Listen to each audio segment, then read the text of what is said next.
everyone. Thank you for joining me for week 4 of learning your 2023-2024 All-State Etudes for Flute. The video today is going to focus on just the second etude in E-flat major. That's the slow one with the title Adagio.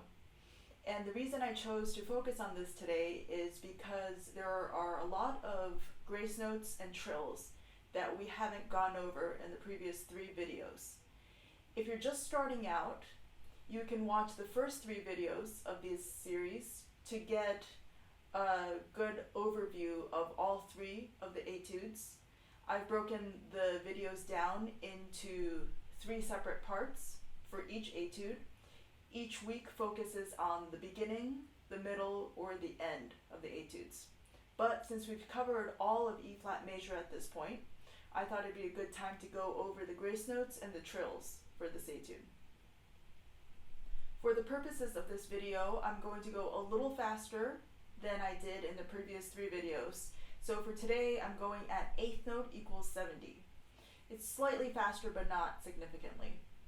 To start the discussion about the grace notes, I'm going to start with grace notes that follow a half note. For example, measure 4 or measure 8. Remember that grace notes should never affect the downbeat of the note that follows. So when you play grace notes, you need to take time away from the note before the grace note, not the note after the grace note. The grace notes in measures 4 and 8 are actually written out in measures 2 and 10. The 30-second notes in measures 2 and 10 are how you would play the grace notes in measures 4 and 8. So I'm going to play measure 4 for you, first without the grace note and then with.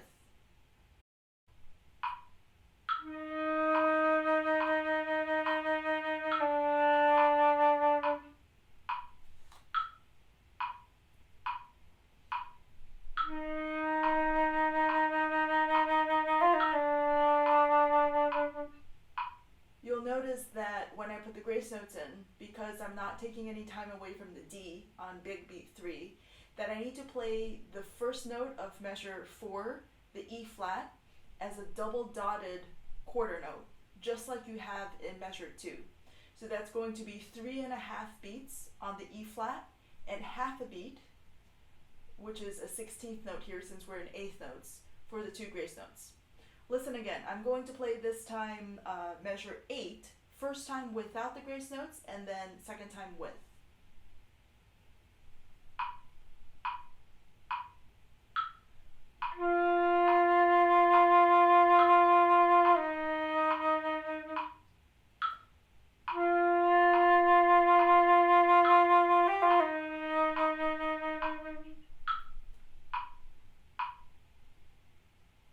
Another kind of grace note that you have is the one after the quarter notes. So measure 6, measure 14, measure 24,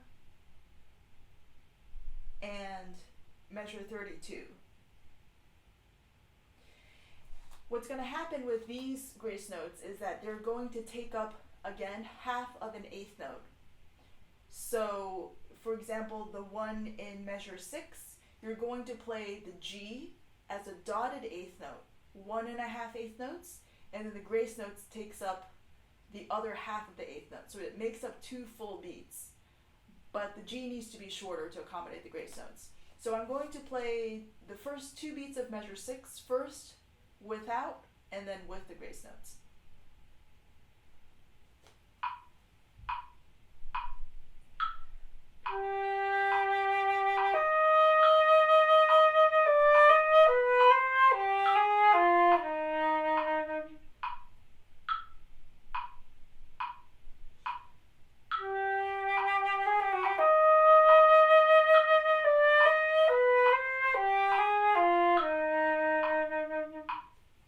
I'll do the same thing for measures 14, 24, and 32. First time without the grace notes and the second time with.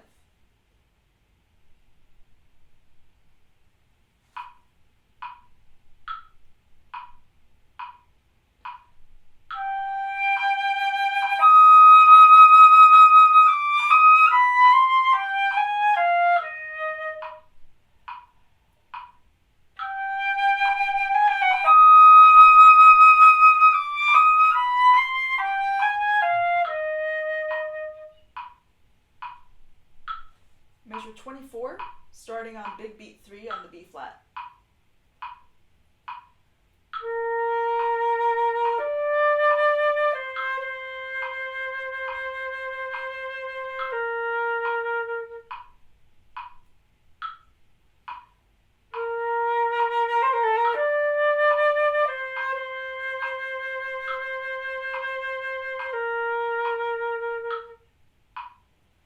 Measure 32, starting on big beat 3.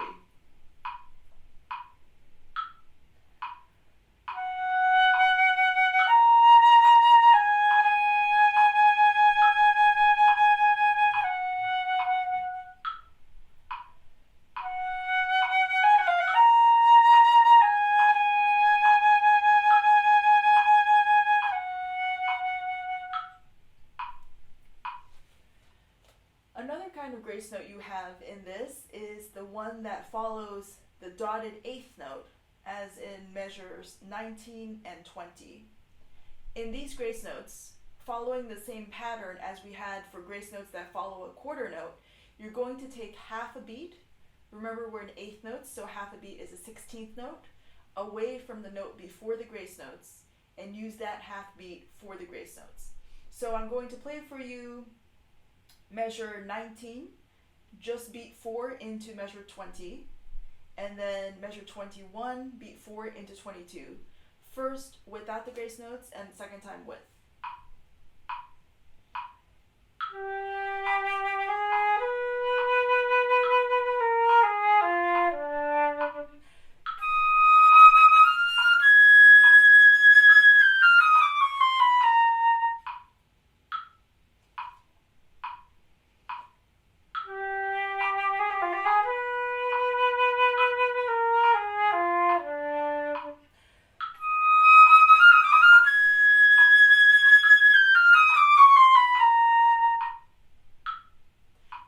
Type of grace notes you have are the ones that follow 16th or 32nd notes.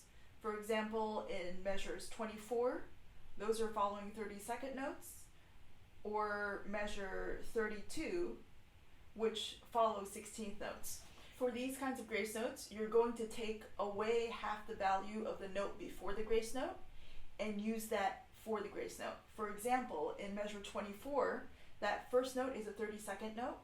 You're actually going to make it a 64th note, so that when you split the 32nd note in two, you have one 64th note for the C, and then the second 64th note for the two grace notes. Similarly, at measure 32, your first note is a 16th note. You're going to split that into two, so now your first note is going to be a 32nd note, followed by the two grace notes that also take up the space of a 32nd note. So you're not adding any beats. You're dividing the previous note so that you can accommodate the grace notes. I'm going to play measure 24 without grace notes and then with, followed by 32 without grace notes and then with.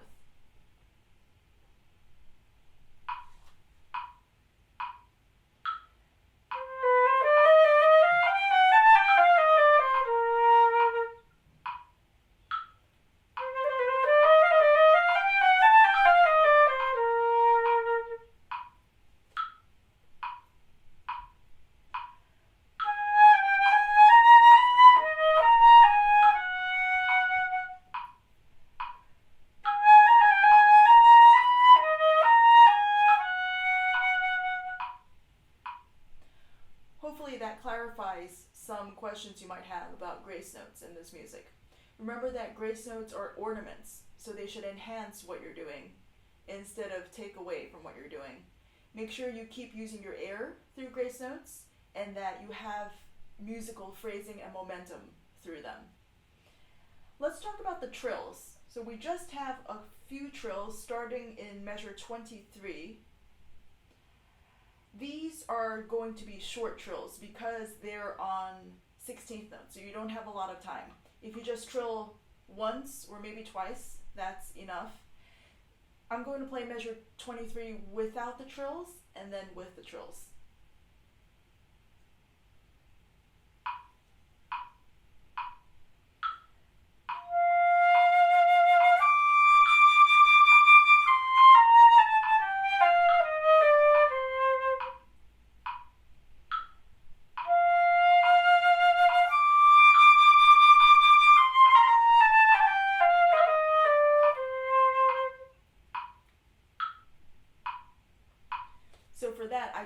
one turn on the trill, and that's plenty. In measure 12, you have another trill. This is an F to E flat trill. So remember, you have to compromise slightly on your fingering for the F to E flat trill.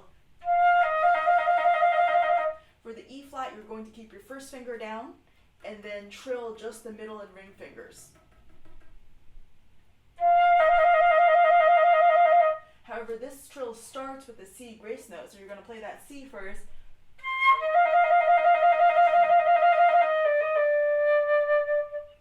But then remember to pick your first finger back up on your left hand for the D, E flat, D, so that it's not muffled. I'm going to play for you from measure 11 to 12 with the trill.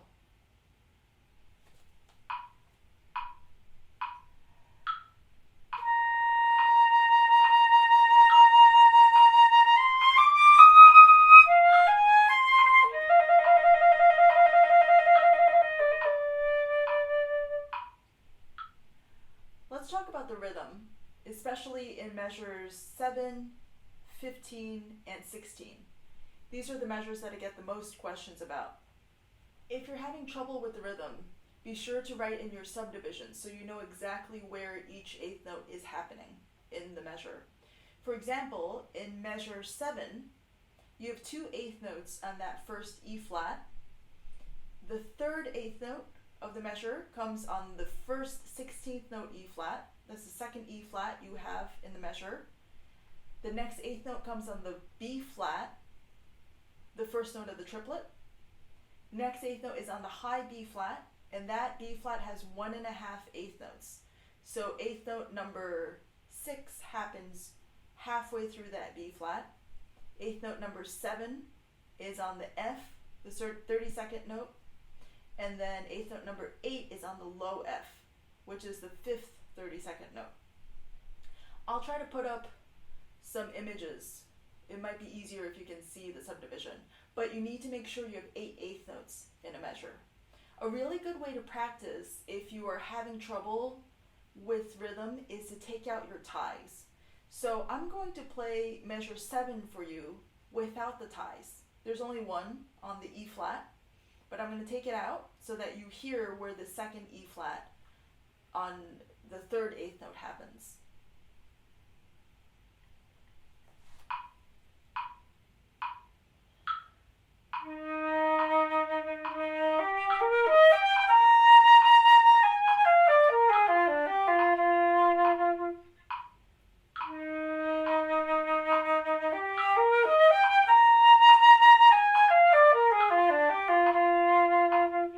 The next spot for rhythm is measure 15.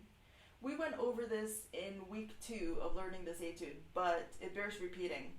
Every group of notes in that measure is an eighth note. So you should have 8 eighth notes in this measure. I'll play for you once with the metronome.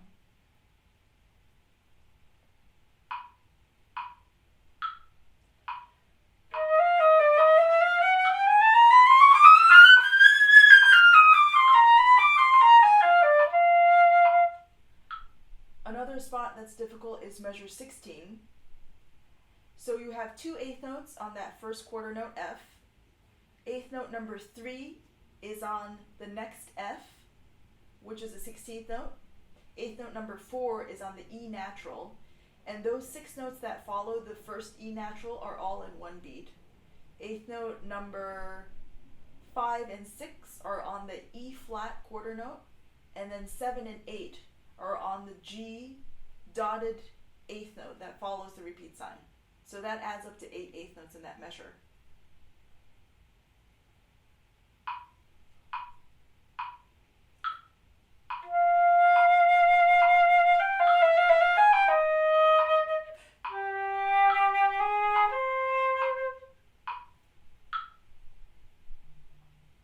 Last spot to look at is going to be measure 24.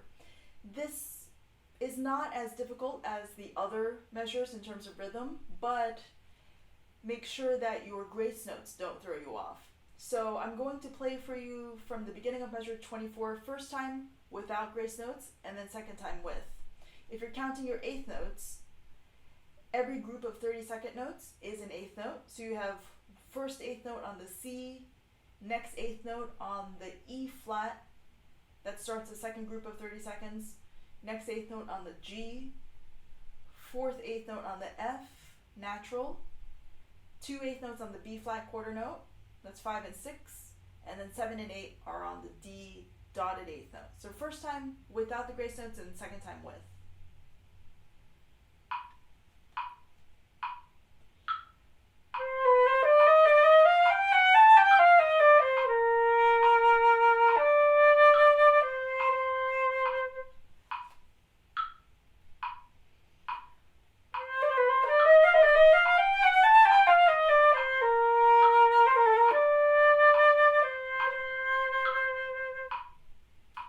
Some other things to keep in mind while you're learning this etude: the dynamic contrast, which we touched on slightly in the middle of this etude, starting at 17 and then going all the way to about 22. These are difficult because the low notes are loud and the high notes are soft, so you need to practice those as such. Starting at pick up to 17, you have a mezzo forte and then a piano when you get to the third register. Back to mezzo forte in pick up to 20, and then piano in 21. So do your best to make as much of a contrast as you can while playing with a good sound on the piano. Another thing to keep in mind is measure 26. You have a forte, and it stays forte all the way up to the high note, which is pretty easy, but then when you drop down an octave to the low note, that's still forte. So you're not going to come down in dynamic before you get back to the low note. Be sure that when you're going up to the high note that you keep your lips and your teeth open so that you don't end up playing soft on the high note because you've squeezed so much. So I'm going to play for you from pick up to measure 26, keeping the volume all the way up through the arpeggio and then also down through the octave drop. And that happens at 26, 28, and 30.